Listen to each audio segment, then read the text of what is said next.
આજે મારા પુસ્તકો છે 3 ભાષામાં,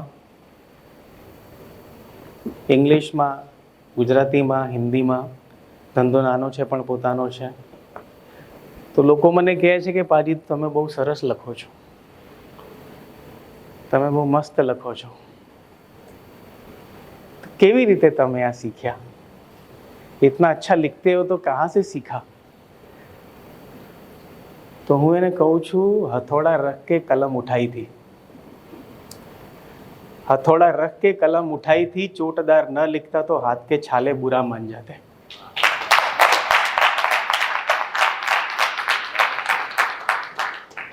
तो लाइफ में कुछ भी ऐसे ही नहीं है, सिर्फ कर देने के लिए कर देना नहीं है, है ना?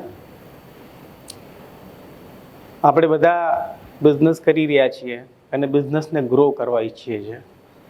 મેં ક્યાંક વાંચ્યું 3x ગ્રોથ, અમુક તો 10x લખી નાખે સીધું. લખવામાં શું જાય, બોલવામાં શું જાય છે, હે ને? પણ કઈ રીતે, कैसे करेंगे? કદાચ હું પ્રકાશ પાડી શકું. એક હથોડો ચલાવતો વ્યક્તિ અહીંયા આજે ઊભો છે, તો આ કઈ રીતે થયું?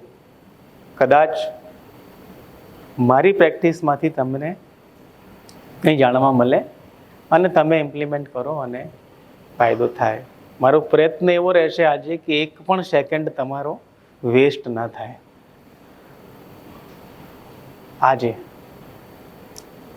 આપણે બીમાર હોઈએ છીએ ત્યારે ડૉક્ટર પાસે જઈએ છીએ, કરેક્ટ?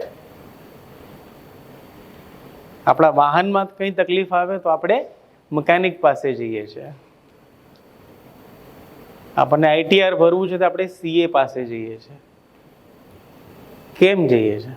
વાય क्यों जाते हैं? एक्सपर्ट है वो, एक्सपर्ट है वो. સાદી ભાષામાં કહું, આપણી ભાષામાં તો એને આવડે છે, करेक्ट? डॉक्टर के पास जाते हैं क्योंकि उसको आता है, मैकेनिक के पास जाते हैं क्योंकि उसको आता है, એને આવડે છે. અચ્છા, હવે એક ડૉક્ટર પાસે ગયા, ફરીથી એના જ પાસે ગયા. મકેનિક પાસે ફરીથી જરૂર પડી તો બી એના પાસે જ ગયા. સીએ પાસે દર વર્ષ 2 વર્ષ પછી બી એના પાસે જ ગયા. કેમ? કે હવે ટ્રસ્ટ પણ બિલ્ડઅપ થઈ ગયો છે, એને આવડે છે અને એના પર વિશ્વાસ પણ છે. હવે એવું થતું હોય છે જીવનમાં કે એક જ ડૉક્ટર આખી લાઈફ, એક જ મકેનિક ફિટ થઈ ગયો, સેટ થઈ ગયો, એક જ સીએ આપણી પાસે આવી ગયો એટલે પૂરું થઈ ગયું. કેમ? એને આવડે બી છે, એના પર ટ્રસ્ટ પણ છે, અને વર્ષો વર્ષ એ વ્યક્તિ, સમય બદલાયો, એની પરિસ્થિતિઓ બદલાઈ, એનો લેવલ બદલાયો, એને 10x ગ્રોથ કરી લીધો હશે, પણ એ વ્યક્તિ, એની પોલિસી, એની નીતિઓ એવી ને એવી જ રહી. એટલા માટે આપણે ઓલા પાસે આખી જિંદગી માટે જઈએ છીએ ને આપણા બાળકોને બી કહેતા જઈએ છીએ કે ત્યાં જજો. कस्टमर लई आवा, not a big deal. Boost कर दो, कोई भी पोस्टर 3rd क्लास बना के उसमें 1000 रुपये का बूस्ट कर दो, 1 हफ्ते में आपके पास इंक्वायरी आ जाएगी, कोई बड़ी बात नहीं है. लीड जनरेशन कोई बड़ी बात ही नहीं है. एक कस्टमर को एक बार बेच देना, एक कस्टमर को एक बार कैटर कर देना, कोई बड़ी बात नहीं है. पर आपका टारगेट है वो हमेशा मेरे साथ रहना चाहिए, उसे जब भी ज़रूरत पड़े उसको मेरी याद आनी चाहिए, तो आप सक्सेसफुल हो. आप बिजनेस कर रहे हो. આપણા ગુજરાતીમાં એક વર્ડ છે ઓતપ્રોત. ખબર પડે છે ઓતપ્રોત? ઓતપ્રોત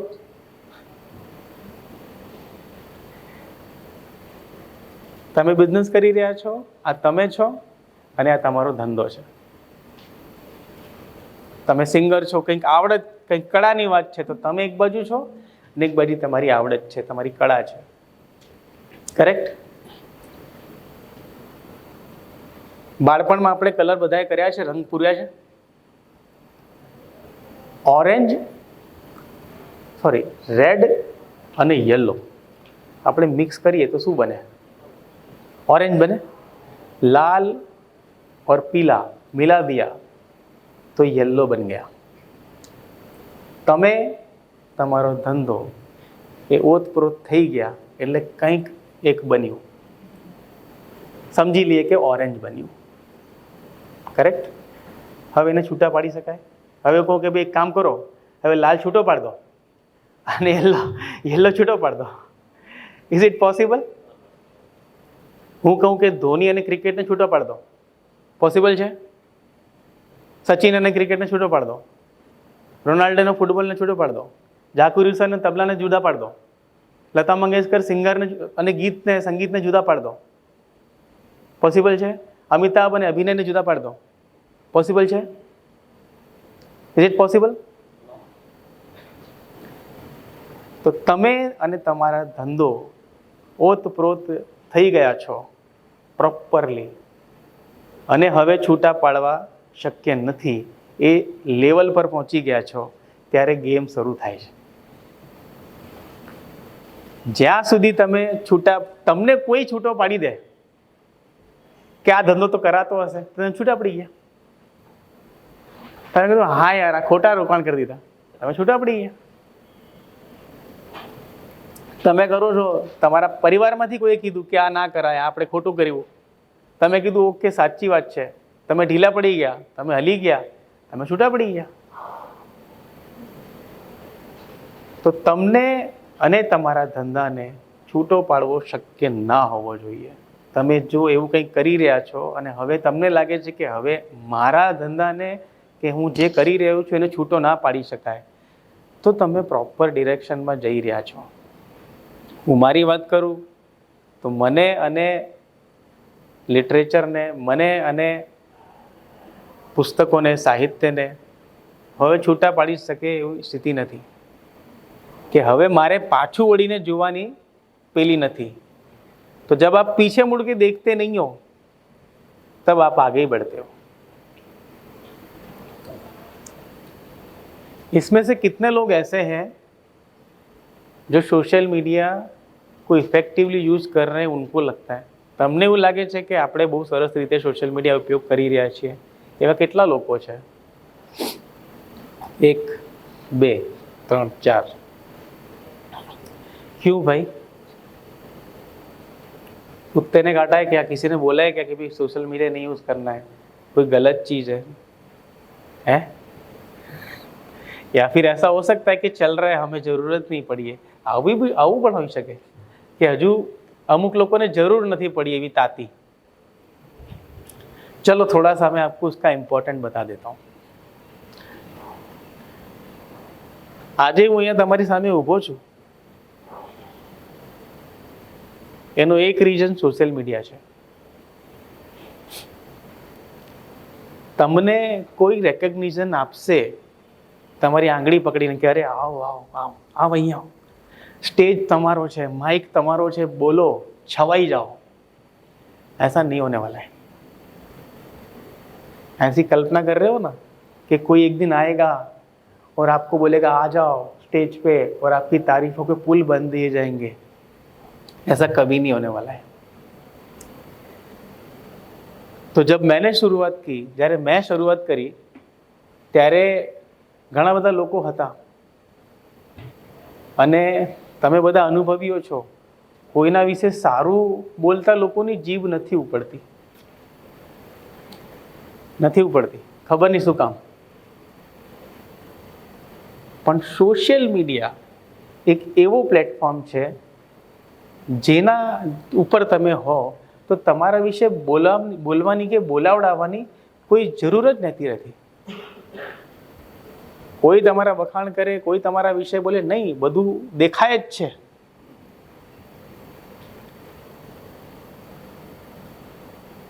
ક્યાં કારખાનામાં મજૂરી કરનાર કોઈ હેલ્પર અને ક્યાં ટેડેક્સમાં ભાષણ આપનાર કોઈ વ્યક્તિ?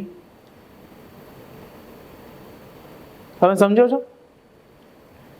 તમે જે કરવા ઈચ્છો છો, મને લાગે છે કે સોશિયલ મીડિયા એમાં બહુ મોટો એક ટૂલ, બહુ મોટો એક સહાયક ભૂમિકા બની શકે છે. દાખલો આપું છું. રિસન્ટલી જામનગરમાં એક મોટા લગ્ન હતા અંબાણી પરિવારમાં. એમાં માઇક્રોસોફ્ટના સ્થાપક આવ્યા હતા, બિલ ગેટ્સ આવ્યા હતા. એ નાસિકમાં ક્યાં જઈને ઊભા રહી ગયા? પેલા ચા વાળા પાસે. वहाँ जाके खड़े हो गए. भाई साहब, તમે કલ્પના કરો, આઈટી કંપનીનો, આખી દુનિયાની મોટી કંપનીનો એક વડો આવતો હોય તો કઈ કઈ આઈટી કંપનીઓએ ઈમેલ નહીં કર્યા હોય, કઈ કઈ કંપનીઓએ પોતાની ટીમને કામે નહીં લગાડી દીધા હોય કે ગમે તેમ કરીને એને એપ્રોચ કરો, હા તો આપણે જઈએ એને મળવા, હા તો એને અહીંયા લાવો. કેટલી કંપનીઓએ એપ્રોચ નહીં કર્યો હોય લાગતા વળગતા લોકોએ, અને પેલા ભાઈ ક્યાં જઈને ઊભા રહી ગયા? નાસિકમાં, એ બી ચા વાળા પાસે. અને પેલાને તો ખબર જ નહોતી કે આવી રીતે પ્રભુ પધારવાના છે, है ना? उसको पता ही नहीं था, और उसके बाद क्या होने वाला है वो भी उसको नहीं पता था. સાહેબે તો બ્રાન્ડ એમ્બેસેડર બનાવી દીધો એને કે તું અમારા નવા પેલા વર્ઝનનો બ્રાન્ડ એમ્બેસેડર જા. તમારી પ્રેઝન્સ હશે તો એ ક્યાં ક્યાં જશે તમે કલ્પના નથી, તમે વિચારી શકતા નથી એ ક્યાં ક્યાં પહોંચશે વાત. બીજા દાખલા આપું. હમણાં રિસન્ટલી ગયા વર્ષે કમો નામનો એક વ્યક્તિ બહુ ફેમસ થઈ ગયો, કમો ડાયરામાં. અને એક હમણાં ચાલે છે હંસાબેન ભરતભાઈ પરમાર, હે ને? યાર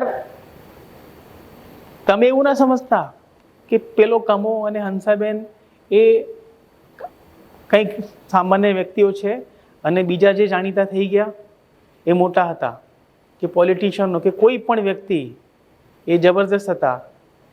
કોઈ કશું જ નહોતું પણ સોશિયલ મીડિયામાં માર્કેટિંગ કરીને મહાન બની ગયા. આજે 400 પારનો જે નારો છે ને, 400 પાર, એ સાહેબ જે મોટા થયા છે એમાં માર્કેટિંગ સૌથી અગત્યની વસ્તુ છે. માર્કેટિંગ. મને પહેલાં એની અગત્યતા નહોતી ખબર, પણ પછી મને ખ્યાલ આવ્યો કે ના યાર, આ તો જોરદાર વસ્તુ છે, આ કરવું જોઈએ.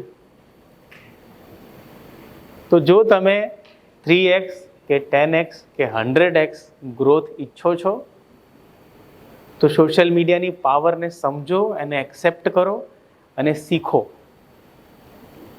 એક સમય હતો જ્યારે અખબાર હતા, અખબાર ફક્ત ને ફક્ત માધ્યમ પોતાની વાત પહોંચાડવા માટેનો, અખબાર. સમય બદલાયો, રેડિયો આવી ગયા. સમય બદલાયો, ટેલિવિઝન આવી ગયા. સમય બદલાયો, .com આવી ગયું. સમય બદલાયો, સોશિયલ મીડિયા આવી ગયું. કરેક્ટ? અખબારનો સમય પૂરો થઈ ગયો, રેડિયોનો સમય પૂરો થઈ ગયો, .comનો સમય પૂરો થઈ ગયો. તમને એવું લાગે છે કે સોશિયલ મીડિયા સંજીવની બુટી પીને આવ્યો છે, અમરત્વનો વરદાન લઈને આવ્યો છે, એવું લાગે? આનો બી સમય છે, આ પૂરું થઈ જશે, પછી કંઈક નવું આવશે. જો તમે આને સમજ્યા નહીં તો જે નવું આવશે ને એ બી સમજાશે નહીં. આ બધું TV, radio, .com, social media બધું કડીઓ છે, જોડાયેલા છે એકબીજા સાથે. એક વિશે ખબર પડી તો બીજા વિશે સમજવામાં આસાની થશે. અને તમે સમજશો નહીં તો કોઈને કામ જો આપવો હશે ને કે આ તમે કરો અમારા વતી, એ આપતી વખતે તમે એને ઇન્સ્ટ્રક્શન આપી શકશો નહીં પ્રોપર. સોશિયલ મીડિયા ટૂલ છે, તમે કોઈ એજન્સી હાયર કરશો પણ તમારે જ એને કહેવું પડશે કે મારે શું કહેવું છે, મારે શું હાઇલાઇટ કરવું છે, કઈ રીતે કરવું છે. પેલો તો પૈસા લઈને 360 ડિગ્રી તમને કહીને આવ્યો હશે કે હું 360 ડિગ્રી કરું છું. હવે કેટલી ડિગ્રી એને આવડતી છે વી ડોન્ટ નો. બરોબર? તમારે જ એને ઇન્સ્ટ્રક્શન આપવાના છે. અખબારમાં છાપામાં આપવું છે તો તમારે જ નક્કી કરવાનું છે કે છાપવું છે શું. સ્પેસ તમે પરચેસ કરશો. તો આમાં જો રિઝલ્ટ મેળવવા હશે તો બી એને સમજવું પડશે, સમજ્યા વગર નહીં મળે. અને આ જે ગ્રોથ છે, આ જે ધંધો છે ને, રોજ રોજ કરવાનો છે. એક વખત ધંધો થઈ ગયો તો શું આપણે શાંતિ થઈ જાય છે? નહીં. આજે આટલો થયો, આવતીકાલે ફરીથી કરવાનું છે. આ વર્ષે આટલો ટર્નઓવર થયો, આવતા વર્ષે ફરીથી એનાથી વધારે કરવાનું છે. તો ફક્ત જીતવાથી કામ નહીં ચાલે. ફક્ત જીતવાથી કામ નહીં ચાલે મિત્રો, જીતવાની ટેવ પાડવી પડશે. જીતની ઝંખના જાગૃત કરવા, હારી હારીને મનમાંથી હારવાની બીક કાઢવી પડશે. સપના પૂરા કરવા માટે જાગવું પડશે. કોઈને હરાવવા માટે નહીં, ખુદને આગળ રાખવા માટે ભાગવું પડશે.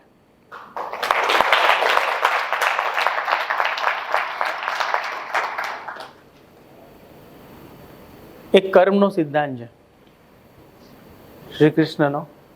કર્મનો સિદ્ધાંત શું કહે છે? કોઈ મને કહેશે? કર્મનો સિદ્ધાંત શું કહે છે? તમે તો સર સિનિયર છો, તમે તો આખી ગીતા કહી દેશો. કોઈ યંગ ને કહેવા દઈએ. હા, હા, કર્મ કરતા જાઓ, ફળની ચિંતા ના કરો. હું બીજા કોઈને ના પૂછું, મુદ્દા પર જ રહું. શું આ પોસિબલ છે? કર્મ કરતો જાઉં અને ફળની ચિંતા ના કરું, આ પોસિબલ નથી. મને એવું લાગે છે કે આપણે કૃષ્ણને નથી સમજ્યા. મને એવું લાગે છે, આ મારું અર્થઘટન છે. કૃષ્ણ કહે છે કર્મ એવી રીતે કર કે ફળની ચિંતા ના રહે. કર્મ કરવા ઉપર બધું છે. કર્મ એવી રીતે કરો કે ફળની ચિંતા ના રહે. એવા પરફેક્શનથી કરો તમને ફળની ચિંતા જ ના રહે. અને એ અચીવ કરવા માટે તમારી આવડત મેટર કરે છે. તમે કઈ રીતે વસ્તુઓને જુઓ છો, તમારો એપ્રોચ મેટર કરે છે. સફળ થવા માટે જરૂરી છે રિસોર્સિસ ને યુટિલાઇઝ કરતા શીખવું. મને એવું લાગે છે કે success is all about utilising your resources. તમારો સૌથી પહેલો રિસોર્સ તમે પોતે. ફર્સ્ટ રિસોર્સ તમે પોતે. તમે તમારા ગ્રોથ માટે પોતાની જાતને કેવી રીતે યુટિલાઇઝ કરી રહ્યા છો?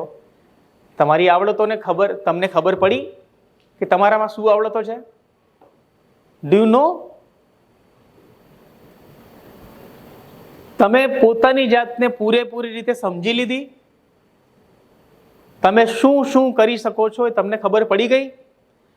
તો તમારો પહેલો રિસોર્સ છે તમે પોતે. તમારી જાતને તમે યુટિલાઇઝ કરતા શીખો. તમારી આવડતોને તમારા બિઝનેસમાં કે તમારા પર્સનલ ગ્રોથમાં યુટિલાઇઝ કરતા શીખો. અને પછી રિસોર્સ આવે છે તમારા આસપાસના લોકો, તમારા ટીમના લોકો, તમારા પરિવારના લોકો, તમારા આસપાસનું વાતાવરણ, પરિવેશ. તમારી ટીમમાં ટેલેન્ટ છે જુદું જુદું, એને યુટિલાઇઝ કરતા તમે શીખો છો. તમને ખબર છે કયા સમયે કયો બટન દબાવવું. આ સિમ્ફની જેવું છે.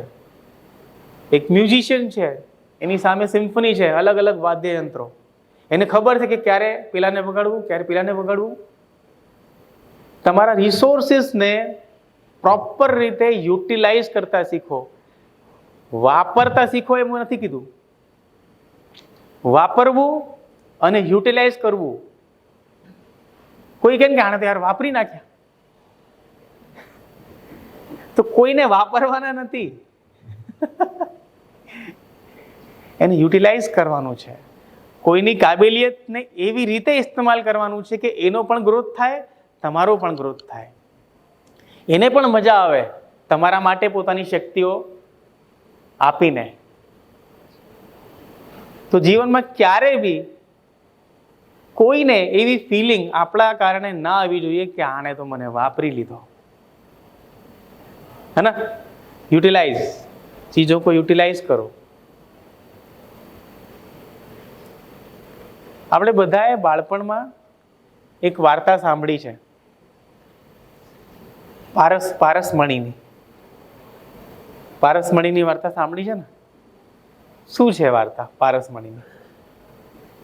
પારસમણીથી શું થાય? હે? અડે એટલે સોનું થઈ જાય.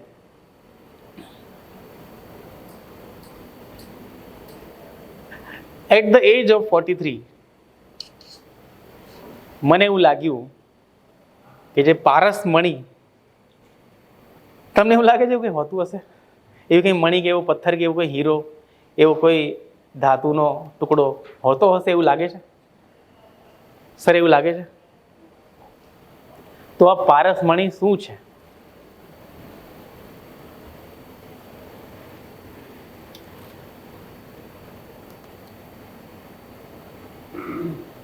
પારસમણી કોઈ વ્યક્તિ હોઈ શકે છે.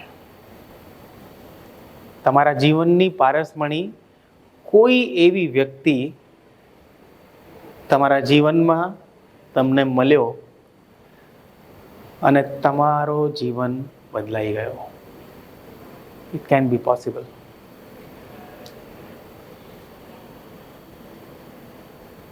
હવે તમે તમારી લાઈફને, પોતપોતાની લાઈફને પાછળ ફ્લેશબેકમાં જઈને વિચારશો તો 2-3 એવી પારસમણીઓ તો તમને બધાને મગજમાં આવી જશે કે હા ભાઈ, પેલો વ્યક્તિ મારા જીવનની પારસમણી. હું તમને એવું કહેવા માંગુ છું કે આપણે એવી પારસમણી બનવાનું છે. કોઈ તમને મળ્યો અને એનો જીવન બદલાઈ ગયો.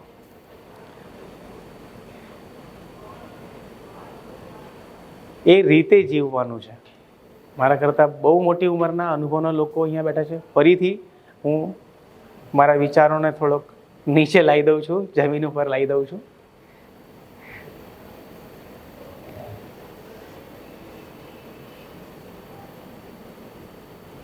આવડતની જે મેં વાત કરી ને કે તમારા રિસોર્સિસ તમે યુટિલાઇઝ કરો. આ મેં પુસ્તક લખ્યું ગયા વર્ષે માર્ચમાં. અમે પુસ્તકનું વિમોચન કર્યું હતું અને 1 વર્ષમાં 20,000થી વધુ કોપી સોલ્ડ આઉટ થઈ ગઈ છે. મેં ક્યારે એવો પ્રયત્ન નથી કર્યો કે આ પુસ્તકને વેચીએ. કોઈ દિવસ અમે માર્કેટિંગ નથી કર્યું, નેવર. અને જે લોકો વાંચકો છે, જે લોકો પુસ્તક સાહિત્ય વાંચે છે, એમને આવૃત્તિ વિશે ખબર હશે. તો જે ફર્સ્ટ આવૃત્તિ હતી, પહેલી આવૃત્તિ, એ પુસ્તકના વિમોચન પહેલાં સોલ્ડ આઉટ થઈ ગઈ હતી.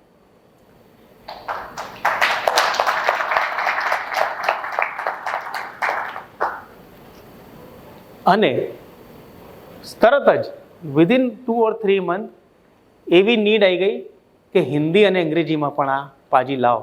Yes sir. તમે મારે ઇન્ટરપ્ટ કર્યા પણ અમને તમારી પાસેથી એ સાંભળવું છે. તમે કીધું કે તમે હેલ્પરમાંથી યુ હેવ એજ્યુકેટેડ યોરસેલ્ફ, હે ને? એટલે આજે હું ઘણા બધા લોકોને જોતો હોઉં છું, તમે મજૂરમાંથી તમે એજ્યુકેટ થઈને તમે આવી રીતે બધા સાથે વાત કરી રહ્યા છો. આ જર્ની છે ને એ આઈ થિંક કે તમારા માટે બહુ અલગ, અમને લાગે છે કે આ અલગ છે. અને હું આવી જ રીતે બધા બિલ્ડિંગમાં કોઈ સિક્યોરિટીવાળા બેઠા હોય એના જોતો હોય, એ આખો દિવસ એક જગ્યાએ બેઠા હોય છે, કે મજૂર છે એ આખો દિવસ મજૂરી કરતો હોય છે. પણ આ જે તમારી ટ્રેજેક્ટરી છે, and the best part is that you are educating others. એટલે આ પ્રોસેસ મને એકદમ એના વિશે કંઈક એ સાંભળવાની ઈચ્છા છે. ઓકે, મને એકચ્યુઅલી છે ને મારા વિશે ડાયરેક્ટલી વધુ બોલવું હવે નથી ગમતું. એટલે હું થોડુંક ગોળ ગોળ કે વાર્તાઓ કરીને બોલતો હોઉં છું. મારા વિશે અને સાર કહેતો હોઉં છું. આજે લોકો મને પોઝિટિવ પાજીના નામથી ઓળખે છે. ઘણા બધી જગ્યાએ હું જઉં છું લેક્ચર લેવા તો મને પૂછતા બી હોય છે કે તમે આટલા બધા પોઝિટિવ કઈ રીતે રહો છો, કઈ રીતે રહી શકાય. તો સરની વાતનું જે હું આન્સર આપું તો જીવનમાં ઘણી બધી પરિસ્થિતિઓ એવી જોઈ છે કે એ થયા પછી એવું લાગ્યું કે અરે આનાથી તો ખરાબ શું એ થશે. એવા એવા દિવસો, એવા એવા સંજોગો, એવા એવા કપરા સમય કે એવું લાગે છે કે હવે ભગવાને છેલ્લી પરીક્ષા લઈ લીધી છે, એવું લાગ્યું ઘણી વખત. અને પછી એક નિડરતાનો જન્મ થયો. જે મેં કીધું ને, હારીને મનમાંથી હારવાની બીક, આ જીવેલું છે. હું કહેતો કે ફક્ત જીતવાથી કામ નહીં ચાલે, જીતવાની ટેવ પાડવી પડશે. કારણ કે એક વખત જીત્યા તો ખબર પડી કે આ જીતવાનું તો ચાલુ રાખવું પડે એવું છે. અને આ આવ્યું ક્યાંથી? તો હારીને આવ્યું. જીતવાનું સતત ત્યારે જ ચાલુ થાય છે જ્યારે તમે હારવાની બીક તમારા મનમાંથી કાઢી નાખો છો કે હારીશું તો ભલે. તમે કીધું કે નાનો માણસ છે, ત્યાં વોચમેન છે, બેઠો છે. પછી મને એવું રિયલાઇઝેશન થયું કે છોટા કોઈ હે ही નહીં. આ ધંધો નાનો છે પણ પોતાનો છે, ક્યાંથી આવ્યું? આ પુસ્તકની અંદર 50 એવા નાના વ્યક્તિની સ્ટોરી છે. નાના વ્યક્તિની હો. કોઈ મોચી છે, કોઈ દરજી છે, કોઈ સુથાર છે, કોઈ છોકરો, કોઈ છોકરી, કોઈ રોડ ઉપર કંઈક વેચી રહ્યું છે, પણ એનાથી શું શીખવા મળે છે, એવા 50 કિસ્સા. બિઝનેસની બુક. શું મને એવી બુદ્ધિ નહોતી દોડતી કે આપણે અંબાણી અદાણી વિશે લખી નાખો? મોટા વ્યક્તિ સીઈઓનો પકડો, 25 લોકોને પકડો ને એના બધા લખો, મોટી વાતો કરો. પણ મેં નક્કી કર્યું કે નહીં, નાનો મોટો એના સ્કેલથી, એના ટર્નઓવરથી નથી થતો વ્યક્તિ. વ્યક્તિ જ હોય છે. એની સ્ટ્રગલ બધાની સરખી જ હોય છે. ખાલી આંકડો નાનો કે મોટો હોય છે. 50 લોકોની વાતો જેને કોઈ ઓળખતું પણ નથી, અને એવી પુસ્તક રિલીઝ કરતા પહેલા બેસ્ટ સેલર બની ગઈ. જો એવું મેં વિચાર્યું હોત કે આપણે મોટી વાતો, મને નથી લાગતું કે આટલું બધું એ વાત આ પુસ્તક એટલી પહોંચી હોત. તો કોન્ફિડન્ટ મને આવ્યું ને કે નહીં, મુझे यही करना है. જો હું કોઈને પૂછવા ગયો હોત તો 4 લોકોએ મને એવી જ સલાહ આપી હોત, આવું જ કરાય. મોટા જો રશ્મિ બંસલે કેવું કર્યું, IIM વાળા બધા પકડ્યા, ખભે ખોતડો દેશ મોકળો, स्टे हंग्री स्टे पुलिस, सब IIM वाले. मुझे लगता है कि IIM में से पढ़ के तुमने कुछ बड़ा किया तो करना ही था.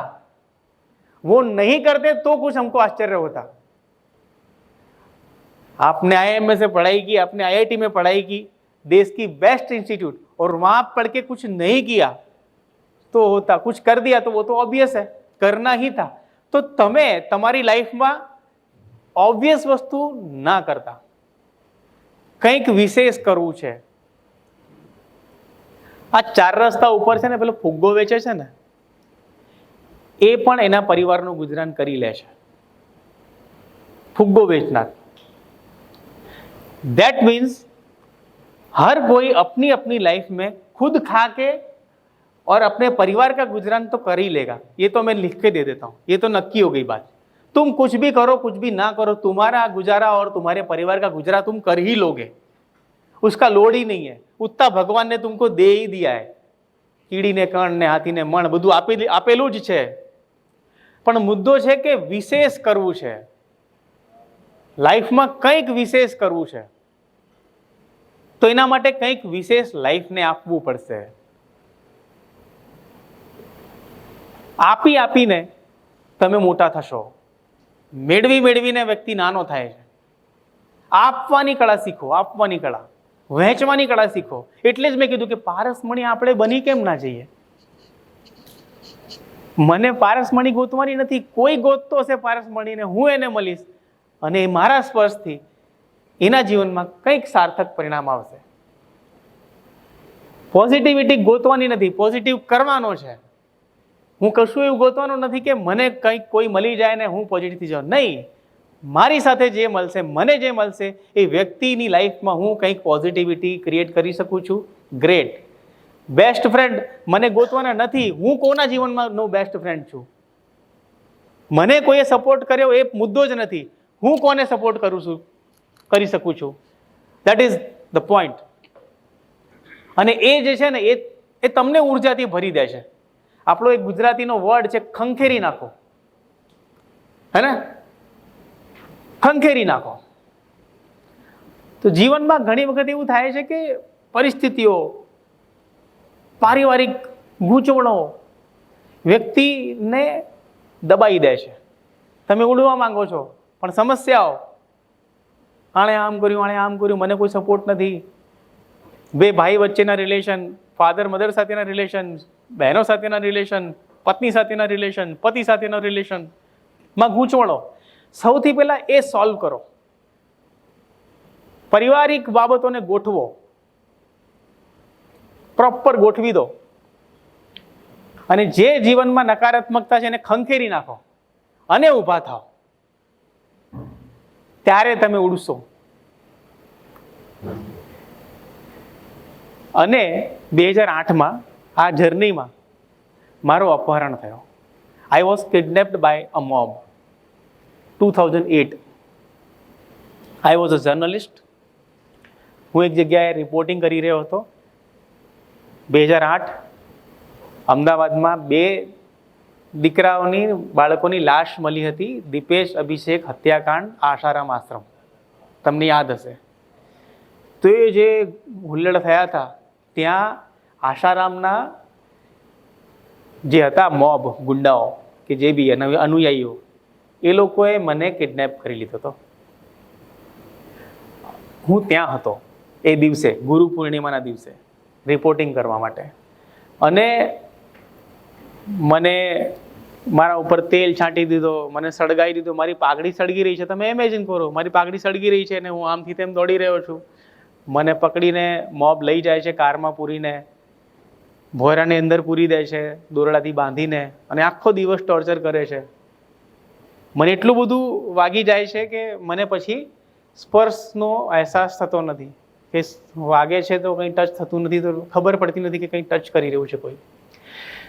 સવારે 10 વાગે મને કિડનેપ કરવામાં આવે છે અને સાંજે પોલીસના રેસ્ક્યુ ઓપરેશનમાં પોલીસની એક ટીમ મને રેસ્ક્યુ કરે છે ભોયરામાંથી. અને 1 મહિના માટે હું બેડ રેસ્ટ પર હોઉં છું. અને મારો શરીર આખો ચક્કામાં પડી ગયા હોય છે અને બ્લુ થઈ ગયું હોય છે. અને ત્યારે મેં 2 પંક્તિઓ લખી હતી કે જખમના વાદળી નિશાનોની ગવાહી છે, જખમના વાદળી નિશાનોની ગવાહી છે, અમારી રગોમાં ખૂન નથી, સ્યાહી છે.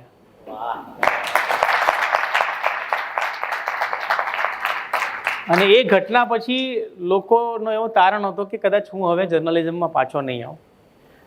પણ 1 મહિનાનો બેડ રેસ્ટ અને હું પાછો આવ્યો ઇન્ડસ્ટ્રીમાં, પાછો મેં કામ કર્યું અને પ્રગતિ કરી. તો આ જે ઘટના હતી મારા લાઈફની, અપહરણ, કદાચ હું મરી ગયો હોત એ દિવસે, પણ એ જે મરતા હું બચ્યો, ત્યાંથી એક પ્રકારની અલગ લાઈફને જોવાનો દ્રષ્ટિકોણ ક્રિએટ થયો કે લાઈફનો કોઈ ભરોસો નથી, લાઈફનો કોઈ ભરોસો નથી. મને એ દિવસે આમ 2008 છે, આજથી કેટલા વર્ષ થયા, મને એ રિયલાઇઝેશન થયું કે બોસ તમે ગમે તે માનતા હશો, ત્યારે હું બેચલર હતો, પણ કાલનો ભરોસો નથી. એટલે વસ્તુઓને અલગ રીતે હું જોતા શીખ્યો. ડિલે કરતા મેં બધું બંધ કર્યું. અગત્યનું શું છે એ કરવાથી મને કોઈ રોકી ના શકે. અને કરતા પહેલા હું 2 જ વસ્તુ જોઉં છું. મને સારું લાગે છે, યસ. બીજા કોઈનું ખોટું થતું નથી, યસ, ડન, પતી ગયું. બીજું કશું વિચારવાની જરૂર નથી. તમને ગમ્યું, બીજા કોઈનું આમાં ખોટું થતું નથી, તો એ કામ, એ આઈડિયા, એ વસ્તુ, એ પ્લાનને રોલ આઉટ કરવામાં પછી કંઈ અટકતું નથી. તો આવા બધા અનુભવો સર, ખાલી કારખાનામાંથી નીકળ્યો અને આવા જીવને રોજ અનુભવો આપ્યા. અને કામ કરતાં કરતાં મને જે દેખાયું સામે કે હવે સમય બદલાઈ રહ્યો છે, આમાં અવેરનેસ બહુ ઇમ્પોર્ટન્ટ છે. જો તમે બિઝનેસ કરી રહ્યા છો અને તમે અવેર છો તમારા બિઝનેસમાં ને લઈને, તમારા બિઝનેસના ફિગર્સને લઈને, આંકડાઓને લઈને, તમારા કસ્ટમર્સને લઈને બિલકુલ અવેર રહેવાનું છે. સમય દર 15 દિવસે, દર મહિને, દર 4 મહિને ટ્રેન્ડ્સ બદલાય છે. જો તમે અવેર નહીં હો ને તો તમે ચૂકી જશો. બિઝનેસમાં એક અવેરનેસ હોવી બહુ જરૂરી છે. તમારા ધંધામાં શું થઈ રહ્યું છે, તમે ફ્યુચરના પ્લાનિંગ તો જ કરી શકશો, કે આજે શું કરવું છે એની પ્રાયોરિટાઇઝ તો જ કરી શકશો જો તમને અવેરનેસ હશે. તો અવેર રહીને હું આગળ વધ્યો. અને રિસ્ક લેવું, રિસ્ક લેવાની એક કળા છે, તમારે શીખવી પડશે. રિસ્ક લેવું એટલા મતલબ એ નથી કે તમે પોતાનું બધું જ દાવ પર લગાવી દો, એવું નથી. જ્યારે કોઈ કહે છે કે રિસ્ક ટેકિંગ, રિસ્ક લેવાનું, તો એવું નથી કહેતો કે હું 5 લાખ શેર બજારમાં રોકી દઈએ, 5 લાખ હતા ને એ જ રોકી દીધા, કે ધંધામાં આપણી પાસે રોકી દીધા જે હતા. નહીં, કેલ્ક્યુલેટિવ રિસ્ક, તમે કેટલું રિસ્ક તમને પરવડે એવું છે. તો મને ખબર પડી ગઈ હતી કે મને પરવડે એવા રિસ્ક કેટલા છે, અને એ જો હું રિસ્ક લઉં તો જો ફેલિયર પણ થયું તો મને એ ફેલિયર પણ પરવડશે. આપણે બધાને, અહીંયા બેઠેલા બધાને અણધારી સફળતા જોઈએ, અણધારી સફળતા જોઈએ, હે ને? અનએક્સપેક્ટેડ ગ્રોથ, અણધારી સફળતા, ધાર્યા વગરની સફળતા જોઈએ ને? તો અણધાર્યા પ્રોબ્લેમ્સ, અણધાર્યા હર્ડલ્સ માટે તૈયાર થાઓ પહેલા. જો હું મારા જીવનમાં આવતી અણધારી સમસ્યાઓ માટે તૈયાર છું, ત્યારે હું અણધારી સફળતા માટે તૈયાર છું. તમે સમજો છો?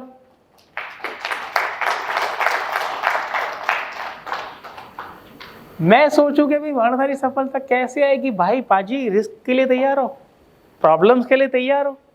हाँ, यस, हो गया तैयार. तो आपने जमीन बना दी, તમે વાતાવરણ ક્રિએટ કરી દીધું છે. એવું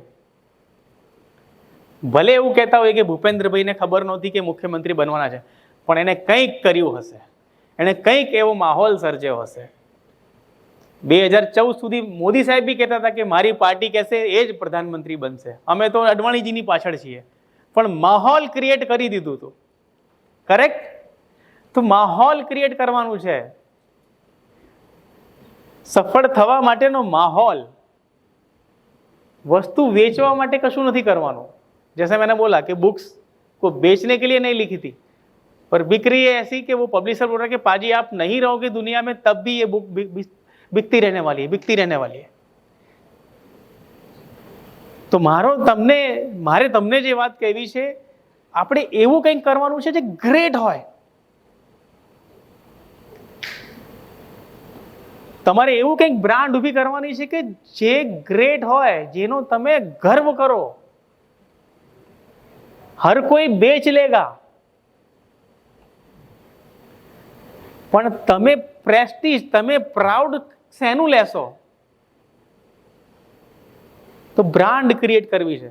આ પોઝિટિવ પાજી નામની મેં બ્રાન્ડ ક્રિએટ કરી. ચલો, અહીંયા મારો પેજ ખુલી ગયો, 2,18,000 લોકો ફોલો કરે છે.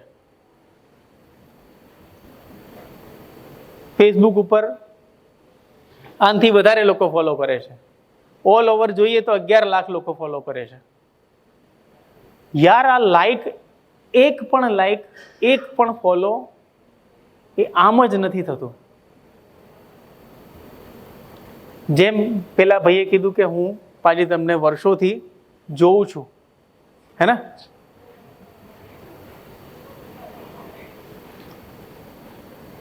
બિઝનેસ અને સોશિયલ મીડિયા, મને જ્યારે બી સોશિયલ મીડિયા નજરમાં આવે છે એટલે મને એવું લાગે છે હું તમને એના માટે અવેર કરું કે બિઝનેસ ગ્રોથ માટે સોશિયલ મીડિયાને યુઝ કરો. કેટલા બધા લોકો આજે પોતે બિઝનેસ કરતા હોય અને પોતે બિઝનેસના ફેસ બની ગયા હોય. તમે શાર્ક ટેન્ક જુઓ છો? પેલા બોટવાળાને શું જરૂર છે ત્યાં જઈને બેસવાની? પેલા લેન્સકાર્ટવાળાને શું જરૂર છે બેસવાની? એ પોતાની બ્રાન્ડિંગ કરી રહ્યા છે, સેલ્ફ બ્રાન્ડિંગ કરી રહ્યા છે. પેલા કંઈ કોઈને ઇક્વિટી આપવા કે લેવા નથી બેઠા. ત્યાં બધા નાટકો છે. પોતે બેઠા છે અને પોતાનું પ્રમોશન કરી રહ્યા છે.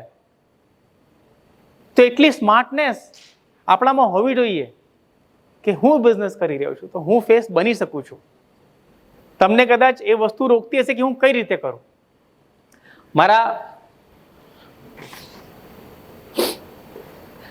તમને કદાચ એ વસ્તુ રોકતી હશે કે આ આપણે કઈ રીતે કરીએ, પણ તમારે એ શીખવું પડશે.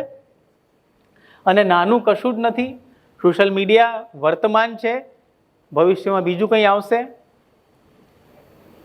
અને બસ મારો સમય હું વધારે નહીં લઉં.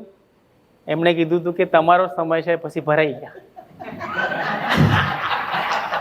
હું ખોટો નથી. હું સમયનો બહુ પાબંદ હોઉં છું અને 10 મિનિટ તો પછી 9 મિનિટે પૂરું કરું છું.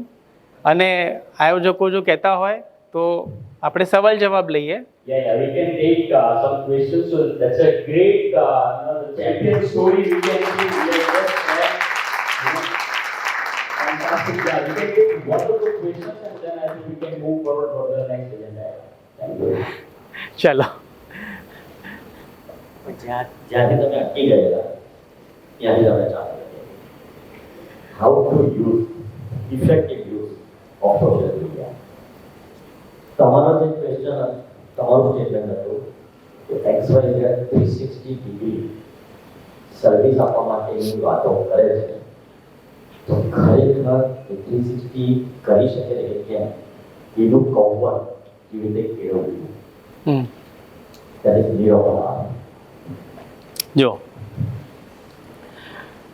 આપણે બધા ધંધામાં પ્લાન્ટ હોય, શોરૂમ હોય, વાયરિંગ કરેલી છે. વાયરિંગ લાઇટો ચાલે છે તો વાયરિંગ થાય છે. 3 કલરની વાયર હોય છે, ગ્રીન, રેડ અને યલો. અને 3 વાયરનું કામ શું હોય છે ખબર છે ને? લાલ એટલે